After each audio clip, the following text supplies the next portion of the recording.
has Conor Benn lost all of his respect?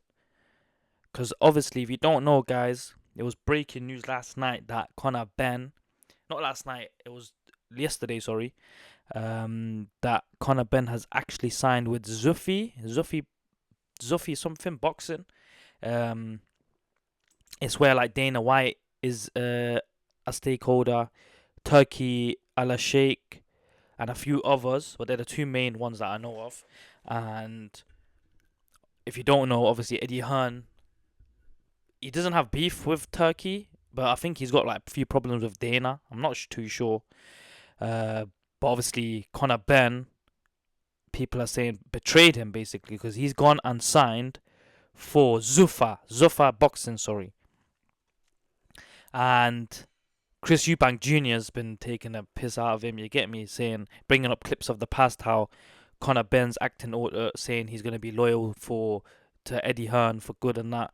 But now, as soon as he's seen what eight figure deal, my man's gone. But I can't lie, bro. Let's be real, fam. Unless Eddie Hearn was gonna match that, anyone would have gone. You get me? No matter what your loyalty is to someone, your family, like having money for your family is like the main thing, fam. So if someone's offering more money than he's earning with Eddie Hearn, why would you not go? You get me? Eddie Hearn just feels a bit betrayed because apparently he wouldn't. Conor Benn, he wouldn't even call him when they were trying to discuss it. He had to go through Conor Benn's lawyer, and Eddie Hearn's basically trying to say, "Yo, I've been building this guy up for 10 years, and the past 2 years he's just about shined, and man was there through thick and thin, and then now that I built him to this point, he's took another deal of someone else and just flew. You get him gone away when." He's basically trying to say if it was someone like if he was building someone, he doesn't want them to randomly just move from him without no discussion or nothing. And that's what Conor Benn's done. But anyways, we're gonna get into this Instagram of Conor Benn. Conor Benn's a funny guy, bro. I've been reading these posts and my man just taking it because he hates Eddie Hearn as well, right? And he's always been saying Eddie Hearn's a bad person. And he's basically also trying to say now, if Conor Benn's not trying to tattoo you, what does it show you as a person? You get me? So obviously Chris Eubank Jr. is here saying, so Eddie Hearn, number one fighter, has now left him. Eddie stuck by Conor Benn through thick and thin and getting him off a drug charge and giving him money to live when he had nothing. I guess this really shows how much of a scumbag Eddie Hearn really is. He saves his fighters' life and career, and Conor still doesn't want to be involved with him. Or is Ben the scumbag for dumping the man that built him? This really is a conundrum. Scumbag on scumbag violence at its finest. Don't say I didn't tell you guys, but I can't lie, bro. Chris Eubank Jr. has been trying to tell people about Eddie Hearn for time, but at the same time, he was on Conor Benn's side, so obviously he had to be against Eddie Hearn, what he was standing for, because he was literally with his opponent. You get me? And this is the little interview clip that came out last night of Eddie Hearn basically talking about it first time. However, before this, a few days before is when Eddie Hearn first found out, but obviously he had to stay quiet about it. And when the news broke out that Conor Benn has finally moved, because obviously videos came out of him signing the thing, shaking Dana's hand and stuff, Eddie Hearn started taking interviews. Never really needed to push Conor Benn to sign a new contract previously. And I probably could have got him to sign a new contract previously. But like I said, I blame myself. I made a mistake because I misjudged the character. And again, I'm not going to hang him out to dry. And he will say, well, it was a big offer, right? But, you know, when I received the email from his lawyer, I texted him and said, I think we should have a call. I think you, for everything I've done for you, I think I deserve a call. And he said no. So my man couldn't even give him a call, and he built him up for 10 years. Apparently even borrowed Ben, like on his come up, hundreds of thousands of pounds. You get me? And my man couldn't even call him when he's signing a new deal, bro. Like, that's crazy. Like, he probably thought that Eddie Hearn was trying to change his mind, but I'm sure with the 8-figure deal, you're already fixed on it, so you couldn't even give this man a call. It just shows the type of person Conor Benn is. I can't lie. Like, man, fuck, I can't believe it. And I just felt that I never really needed to push Conor Benn to sign a new contract previously. And I probably could have got him to sign a new contract previously. But like I said, I blame myself. I made a mistake because I misjudged the character.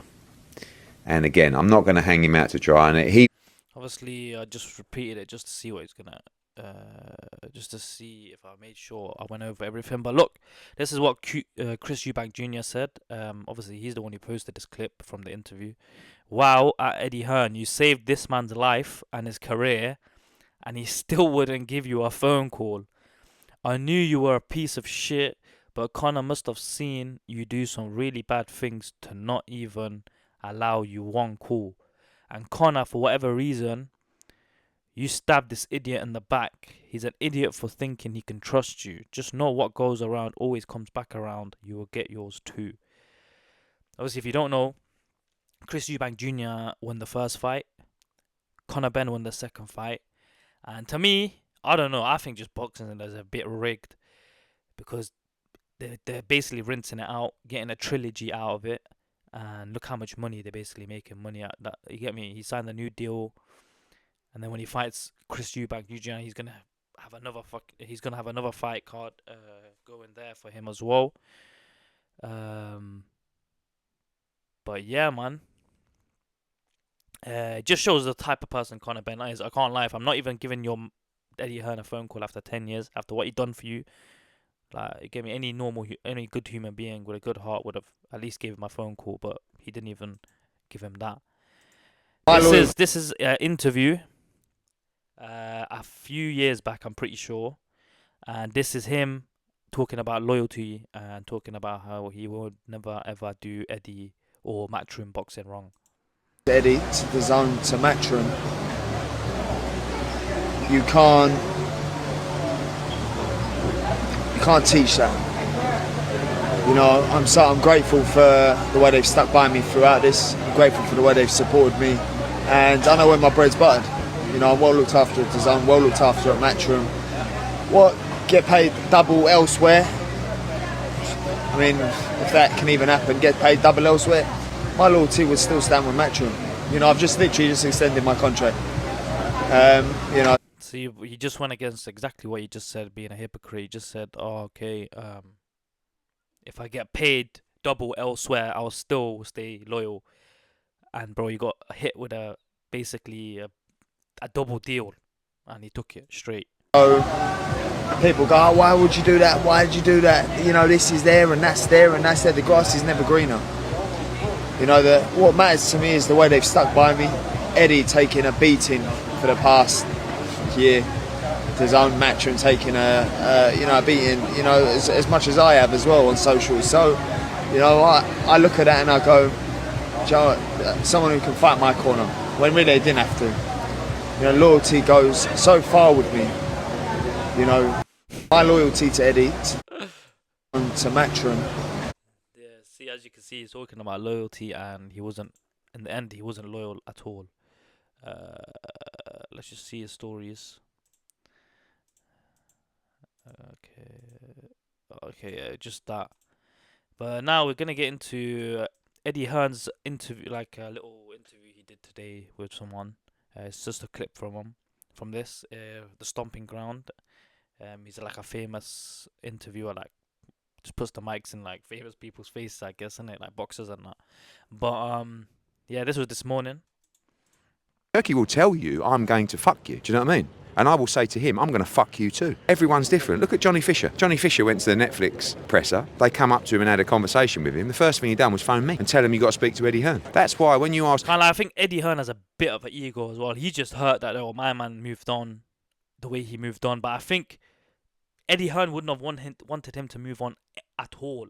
You know what I mean? So it doesn't even matter, bro. Like, he could have spoke to Eddie, and Eddie would just be saying, come back, da da da da. Because obviously Eddie Hearn don't want you to move on, but At the end of the day, bro, you should have signed a new contract with him. You should have given him the money he wanted and that. If you knew that, obviously Saudi and that are gonna come after him. Obviously Turkey, Al Sheikh with all that money, Dana White. You get me? They're gonna be the two persuading men. You get me? And they agreed the right deal and he took it, bro. Like you can't really say anything about it, bro. Like his promotion, but bro, at the end of the day, you should have gave him what he wants, innit? What can you do, bro? He's a boxer, bro. He has to take he has to take the bigger money. You get me? He's not gonna stay just for loyalty, I guess. Even though he said he will. Any man that says that is probably a liar. People take the piss out of me about Anthony Joshua. Now, he's on a career-long contract with Matchroom anyway, but I don't even really feel like I need a contract with Anthony Joshua because he's made a different stuff. And when people like Johnny do things like that, that changes everything in terms of my commitment towards them. I made a commitment towards Conor Benn to put everything on the line for him in terms of my integrity, at times, my health, do you know what I mean? My mind.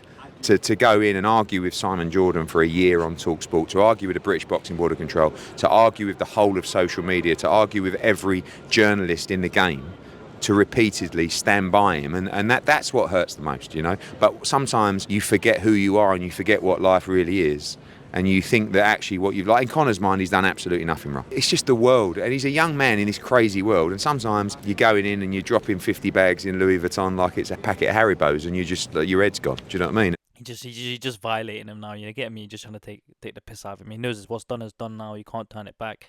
So he's just like throwing little punches here and there. Frank Smith's over there laughing because I told him, I said, I was thinking Eubank might say something nice, and he was like, "Are you fucking mad?" That Eubank, he's not very well. When you went through what I went through and you died on a hill for someone and you took the bullets of 100 armies and you felt that the person was different to how you found out the person is, that's more disappointing. With Turkey, no problem. But with Turkey, you can have those conversations. As long as you have an honest conversation, it doesn't really matter what comes out of it. With Turkey will tell you, I'm going to fuck you. Do you know what I mean? Will say to him, I'm going to fuck you too. The other side is we're friends, we're family, we're a team, you know, and we're not really, are we? Let's be honest. It just makes you question everything that's happened, the relationship, do you know what I mean? So that's what leaves a bitter pill in it. But I'm not going to come out and start slagging off Conor Benn. Conor's made a decision for himself and what he feels is right. But sometimes you lose your head a little bit in this world where you actually forget what's right and wrong. With Turkey will... Yeah, so as you can see, he just hurt, you get me? That he's been building up this person to this point. Now Conor Benn's popping off, where Eddie Hearn is going to make a good chunk of money from him, is when Conor Benn decides to leave. Obviously, he still made good money from the 2 fights that he just had with Eubank.